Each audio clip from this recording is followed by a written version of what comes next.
A Walk Around the World, Energy and the Industrial Revolution.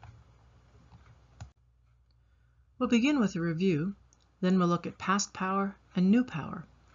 I'm going to be adding to our stockpile of key concepts for the history of science these terms: rate of change, anthropogenic change, unintended versus unanticipated consequences, tipping point, and carrying capacity. We'll be looking at new machines, new art and architecture, railways, and we'll finish up with wired communication with a short nod to AI. The slide I am opening this lecture with is really not to scale. It misses all the major scientific developments between the spinning jetney and the Sputnik. And I'm aware that the World Wide Web wasn't invented in 2021, but rather around 1990 with Tim Berners-Lee and the invention of HTML, Hypertext Transfer Protocol. And yes, ARPANET and DARPANET come before that. But I wanted to place what I think is the primary space of science in your lifetime, on the web, in your hand with a phone, on our timeline, now. And overall, what I want you to see is that there can be a marker that isn't the chronological middle, but is nevertheless somehow important to a before and after for a particular story. The story of science has a tipping point or a turning point that isn't in the middle of the period we've discussed. Rather, it's around 1660 at the founding of the Royal Society. There we have, for the first time, a private institution dedicated to the problems that science in future adopted as its own: time, space, basic units of the atom, and so on. The momentum and the impetus from these organizations, like the Royal Society, has led to our current social structure, which is significantly intertwined with science. This and the upcoming lectures will be overlapping in some of the topics. This one focuses on energy and the Industrial Revolution, and next comes Darwin. Then we will be looking at chemistry, and finally there will be a pair of lectures that looks at key developments of the 20th and the 21st century with an eye to the future. In our lectures we began in the Ice Age looking at art, and in the book Patricia Farr started with the Babylonians, mathematicians and star observers around 2400 BC. She chose her start because there is a written continuity and repeated observation, two hallmarks of history and science, respectively. Now I chose my start because in art we have cognitive archaeology, evidence of a mind thinking, which I take to be as important as writing, if more difficult to interpret. So if we choose the frame of problem solving, which I'm using for the course overview, and we put into that frame all the problems that we can solve with energy, then we get yet another way of looking at science as it connects to technology. And the tipping point of the energy story, as it affects the whole world, is about the same time as the Industrial Revolution. As you'll see from my review of energy usage, one of the questions I want to pose is, what can we do with the energy that is available to us? And what is the rate and scope of change that we are able to bring about because of the energy usage? So let's start our walk around the world looking at first the evidence of what we're able to do with what's free all around us. And you'll recognize some of these slides from week 1 where I featured some of these images as a way to get us started thinking about history of science and progress. Lining up the sources of energy, you can see that we did a lot with the things that we had. Wind, water, animals, wood, and human muscle, as well as animal muscle, were what we had to solve problems. For instance, human muscle over time is seriously powerful. It's likely that humans wiped out some of the bigger carnivores that were part of the Pleistocene era from about 2 million years ago to about 11,000 years ago. So, as I had said earlier, you can thank your ancestors for this. You can still be eaten by a bear, but it will be a smaller bear. Wind has taken us far from home, and as early as 3000 BCE. A double-ruddered sailing vessel from Egypt tells you that the Egyptians expected to travel and built tools to allow themselves to do so. And man has recruited animals for help for at least 10,000 years. You'll see the list of domestication, which we've seen before, and if you think about it, we're using animals for work, resources, and food. If you're hungry and you need to find a meal, it's a heck of a lot easier to kill a chicken than a wild deer. Likewise, having a sweater on the hoof is one way to manage the huge effort it is to control your personal body temperature and provide a livable space for yourself. One significant gain for early modern Europe, which I will mention here, is the Dishley Leicester. That's the name that Robert Bakewell gave to his prize sheep.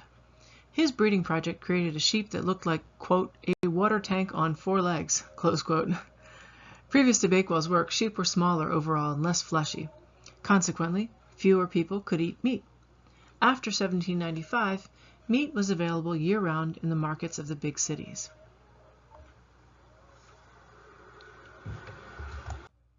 This image of a French medieval peasant home in the winter, with everyone warming up inside by a fire and a few people outside looking cold, shows you what it would be like to live in a time and a place where you didn't have reliable heat and you needed to prepare for the winter with firewood and clothing. Water is just as important, maybe more, than wood. The control of irrigation and planning massive lines of irrigation is something people were practicing as long ago as the first cities in the world. You cannot have a thriving city or a centralized place of power without some ability to carry and produce extra food for people who are not directly farming. The control of water is the only way to do so. Also, providing clean water and an abundance of it is not strictly necessary for a city, but it is necessary for a city to stay healthy. We started the class looking at aqueducts and systems of carrying water. We also spent time in the Chinese Empire of 2000 BCE, a society that managed all of these energy sources: wind, water, wood, human muscle, and animals. In the Terracotta Soldiers and the Great Wall, they produced what we still think of as wonders of the world. There can be unexpected consequences to mastery of a particular technique. The Romans were able to produce more than 1 billion, yes, 1 billion large oil jars because they had a whole system down, growing olives in Spain, pressing them and sending the oil down the big rivers to the coast, shipping them across the Mediterranean and up to Rome by the Tiber, and then pouring the oil into smaller containers and discarding the large jars in a heap that became what is called today Monte Testaccio, a literal mountain of pottery trash that has never been moved. It just became part of the landscape. This was done with wind and muscle. And don't forget, you can mass produce anything if you have enslaved people to do the work. People, with no help from machines that mass produce items today, can litter in a spectacular fashion. Likewise, archaeologists speculate that the Maya, who lived in Honduras after 800 AD, exhausted the landscape, digging and planting where the soil wouldn't hold, and fighting with each other, and eventually destroying the productivity of the land that supported the kingdom when a drought came along. But there are counter-arguments, and the collapse of this culture is still a little bit of a mystery. Some artifacts, like Altar El in Copan, were left unfinished. Don't imagine that people in the past all lived in balance and harmony with the environment. Even with the simple tools and power available to them, they sometimes burned through what they had, and if they lived on, say, an island, things went very badly for them. Jared Diamond, an anthropologist of note, argues that the Easter Islanders burned through resources, destroying their island, and there is some controversy on his theories, the basic counter-argument seeming to be that humans just aren't that dumb. But I'll leave that up to you to decide that. One term to keep in mind is carrying capacity, and I imagine that you may have learned it elsewhere. If you haven't, it's this: an environment can support only so many different kinds of lives. Carrying capacity is a term from biology and ecology, and it's kind of an idea that's hard to shake once you think about it. It's a big organizing idea. I've left a few notes in the notes for you to look at.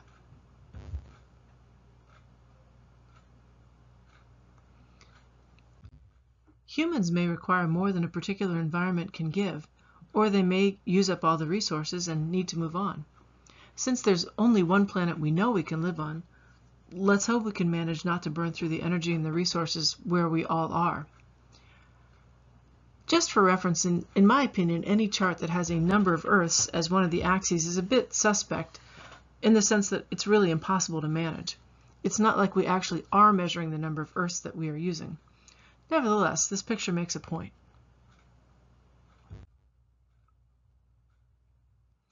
Now, let's look on the other side of 1700. we're going to add in steam, coal, electricity, oil, gas, nuclear, and solar power. These are the energy sources that have become available in the last 300 years. Solar power, by that I mean something specific in terms of capturing solar power, not the general solar power. These systems of energy allow the transmission of power across great distances, and they allow for work to be done on a scale that has never been seen. Wind remains important for both halves of our history. We didn't talk much about windmills, but they were dotted all over the English landscape right after 1066 AD, and you've already seen that there are some very ancient windmills of note. Anyway, they're an essential power source for many parts of the world.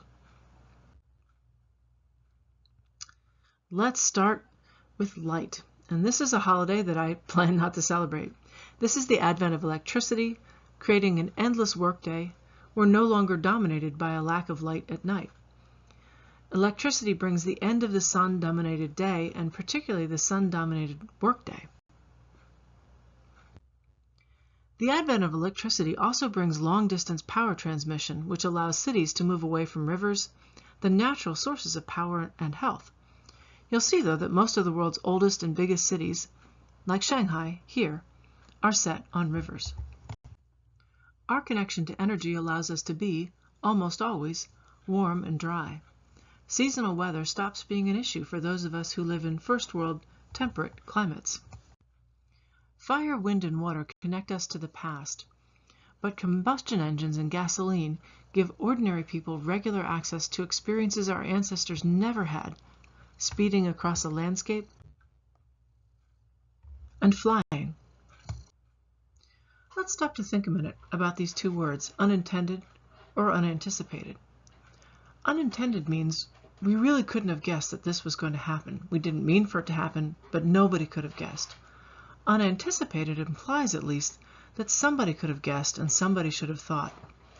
Unanticipated or unintended consequences are something that we talk about when we talk about technology, and the results of technology are the consequences of applying new technology. And it really has political or policy implications. Could or should somebody have thought about this, and is somebody responsible for it? We'll be thinking about this as we look at the new applications of energy in this half of our energy lecture. Consequences can be pretty steep. Nuclear power disasters, for example.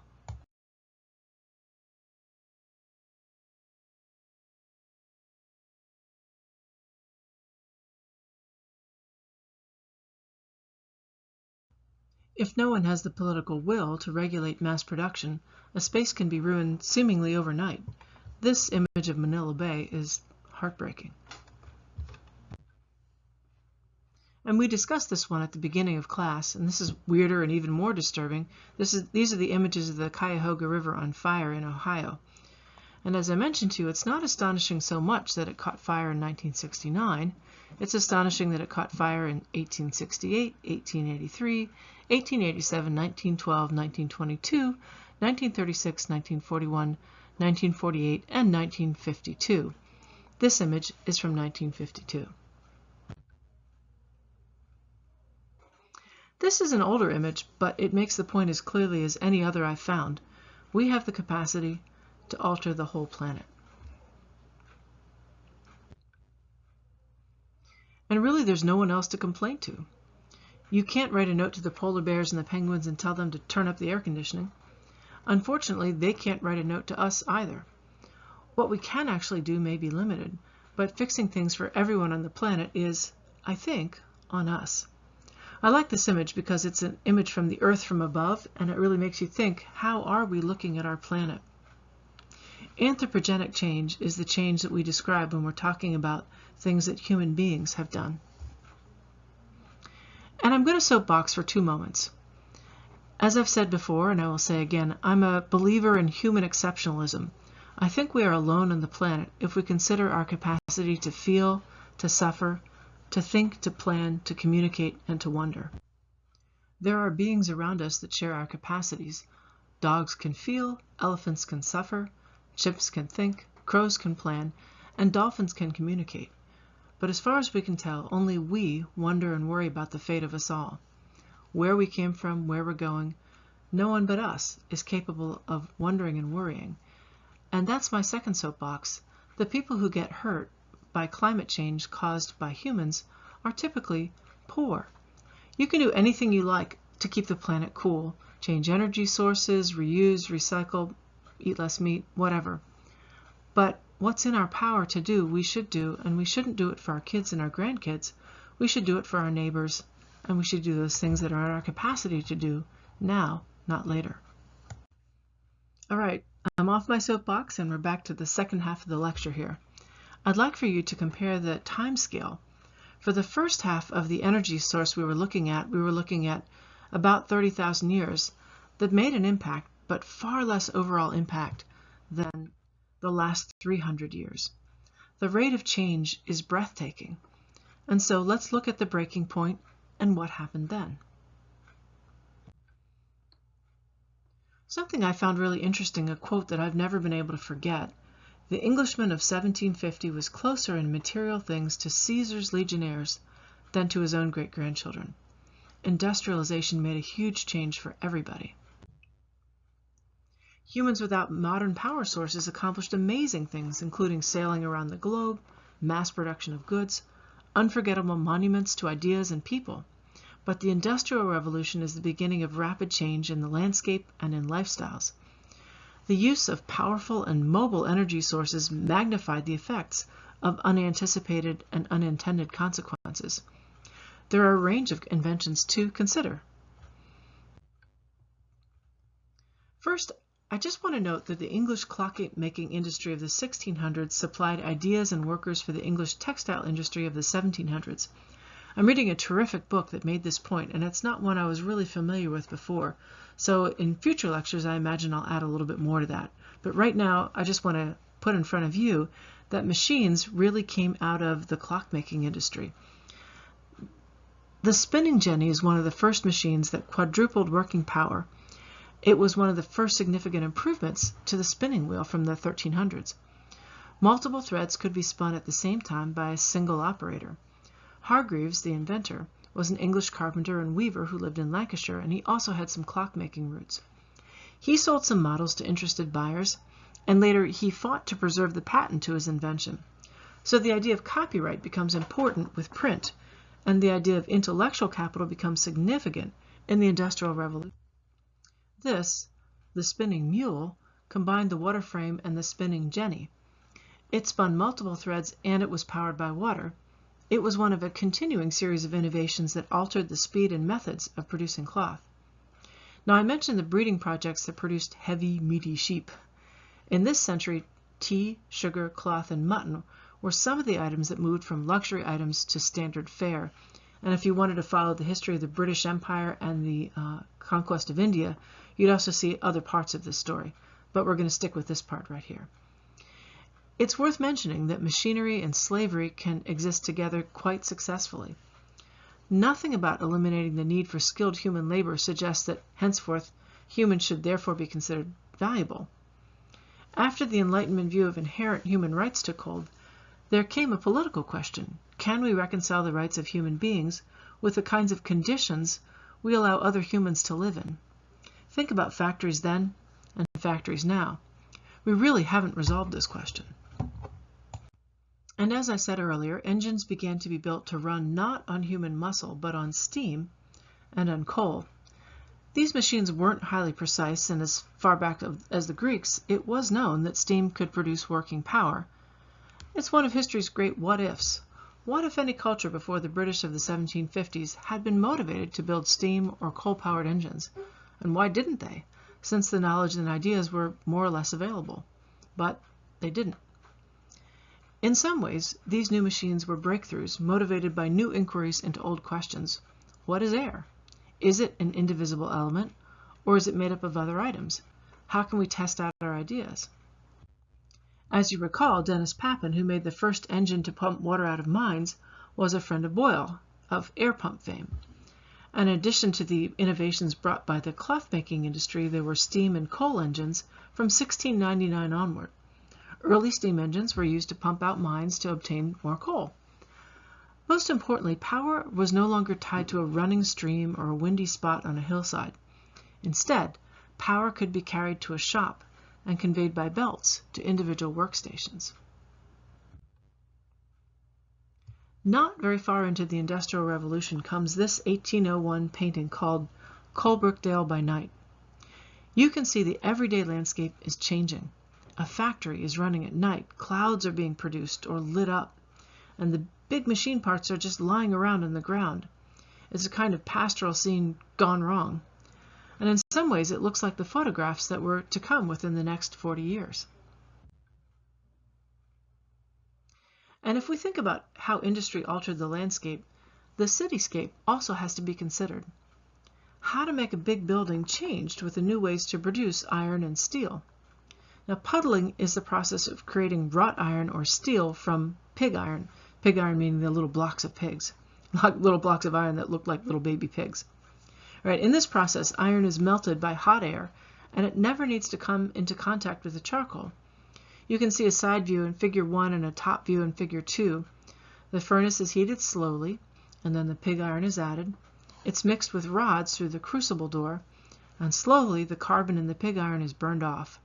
And when the puddle hits the right consistency, it's pulled out in kind of ball-shaped pieces, and then it's rolled out for use. Here is one of my favorite products of this process, the Coalbrookdale Bridge. And there is one other iconic building born of this same process. The Eiffel Tower is made from puddling iron bloom. It was built in 1889, and it is a landmark example of what puddling and the Industrial Revolution produced. Amusingly, what we all love now was hated by many people when it was built. I don't recall which French author said it, that the restaurant in the Eiffel Tower was his favorite place to have lunch because it was the only place in the city where you couldn't see the Eiffel Tower. Well, let's look at another innovation that required steel. This is a road coming into Pompeii. As you see, there are standardized ruts in the road, and standardized ruts make it easier to follow a path. The idea for rails or ruts is as old as the Roman engineers who built roads that led to Pompeii and that still crisscross Europe today. Traveling along a pre-made easy pathway is what canals and railroads are all about, and they all blossomed at this time. They carried the coal to the factories that used it. Rail cars pulled by horses were the way that new coal mines delivered coal to sites where it was wanted.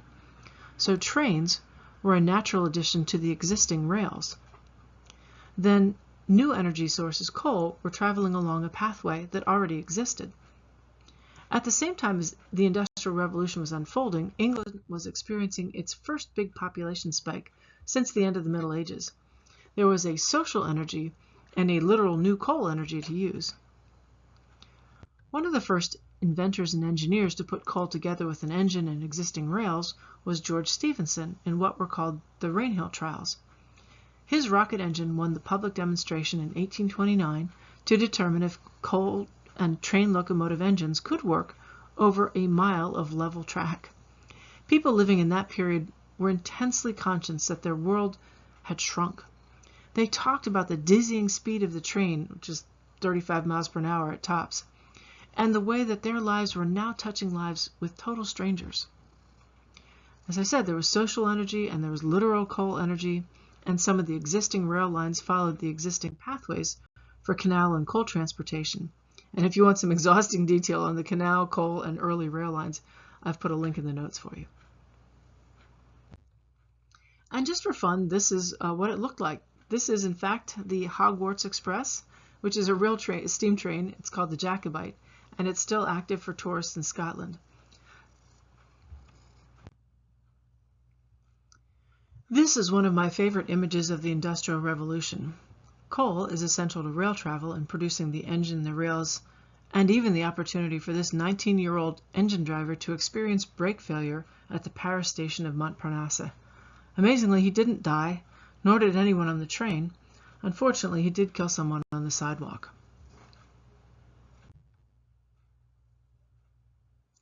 A separate development, and just as important as steam, coal, and steel, was also inspired by the machines made for the experimental gentlemen of the Royal Society, and that was the Leyden jar.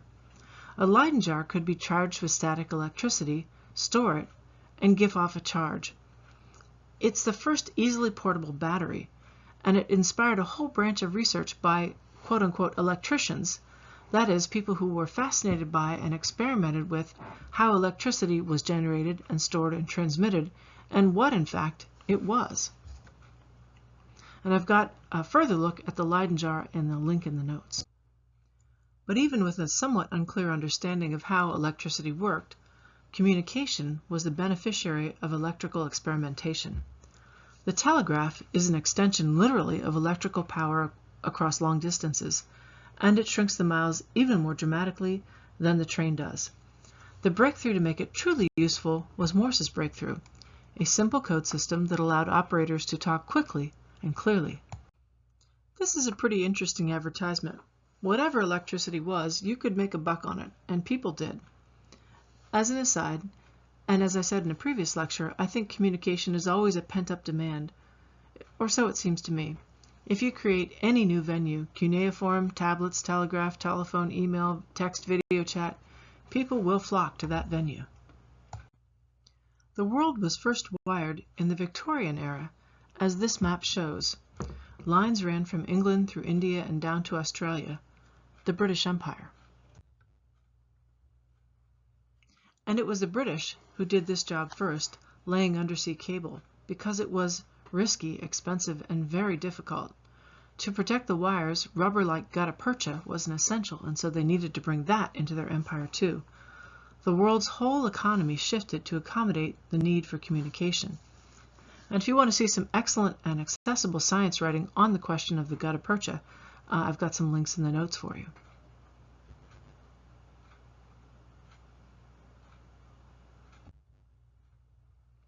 I love the way that the artist handled the problem of showing you what no one can see, the laying of the underwater cable.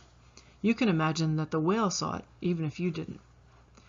The infrastructure of cities and the countryside changed significantly.